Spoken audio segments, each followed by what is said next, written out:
సమస్య, ఏదో ఒక బాధ.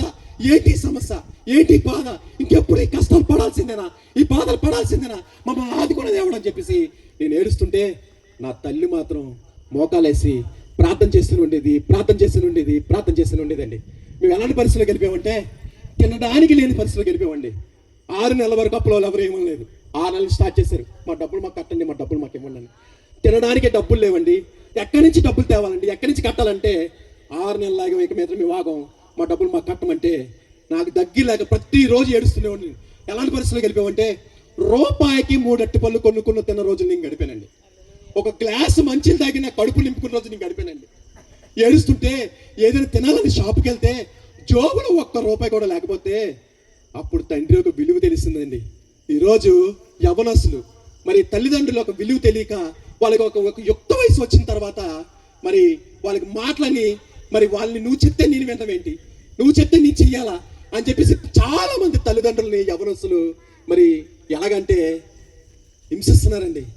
మనిషి లేనప్పుడు ఆ యొక్క విలువ ఏంటో తెలుస్తుందండి. ఎందుకంటే నా తండ్రి చనిపోయిన తర్వాత ఒక షాపుకి వెళ్ళేదని కొనుక్కోవాలంటే జోబులో 1 రూపాయి లేకపోతే అయ్యో నాకు ఇష్టమేనా, నా తండ్రి జోబులో డబ్బులు ఉన్నాయో లేదో నాకు తెలియకపోయినా సరే అడిగితే నా ఇష్టం కోసం నా తండ్రి పరిగెట్టుకొని వెళ్ళి కొనుక్కొని తీసుకొచ్చి నా ఆనందాన్ని తీర్చాడు కదా. ఈ రోజు ఆ రూపాయి లేకపోతే, అది కొనుక్కోవడానికి డబ్బులు లేకపోతే నా ఫ్రెండ్స్ అందరూ వాళ్ళ తల్లిదండ్రులతో చక్కగా వాళ్ళు తిరుగుతుంటే ఆ బాధ చూసి నా బాధ తట్టుకోలేకపోయానండి. కాబట్టి తల్లిదండ్రులు ఉన్నప్పుడే వాళ్ళకి మాట వినండి. ఎందుకంటే తల్లిదండ్రుని సన్మానించిన వాళ్ళు దీర్ఘాయుష్యులు అవుతారని దేవుని యొక్క వాక్యమే తెలియజేస్తుందండి.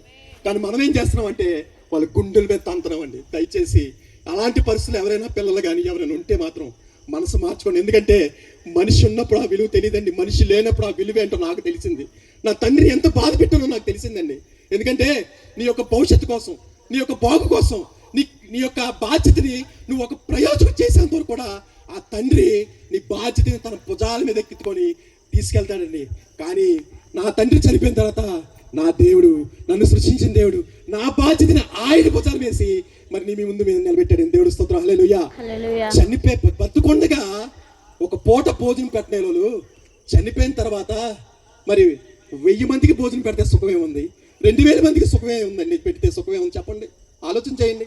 కాబట్టి బ్రతుకుండగానే వాళ్ళ యొక్క విలువ తెలుసుకొని వారిని బాధ పెట్టకుండా వారి యొక్క దారిలో లేకపోతే వారు చెప్పిన మాట విని మరి మీరు ముందుకు నడవాలని మనస్ఫూర్తిగా కోరుకున్నానండి. ఎందుకంటే నా తల్లి అండి నిజంగా కన్నీరు కాచి మోకాలేసి నిత్యము వెధవరాల పట్ల మరి వెచ్చమనే దేవుడండి. ఆయన విరిగిన నలిగిన హృదయంతో ప్రార్థన చేస్తే ఎలాంటి కార్యాలైనా దేవుడు చేస్తాడండి. విశ్వాసంతో నా తల్లి మోకాలేసి అయ్యో దేవా నా పరిస్థితి ఏంటి, నా పిల్లల పరిస్థితి ఏంటి, నా బ్రతికేంటి అని చెప్పి నా తల్లి ఏడుస్తుంటే ఆ కన్నీటికి కనికరించిన దేవుడు నా జీవితాన్ని ఒక ఉన్నత స్థితి దేవుడు అనుగ్రహించాడు. దేవుడు స్తోత్రం, హల్లెలూయా. మరి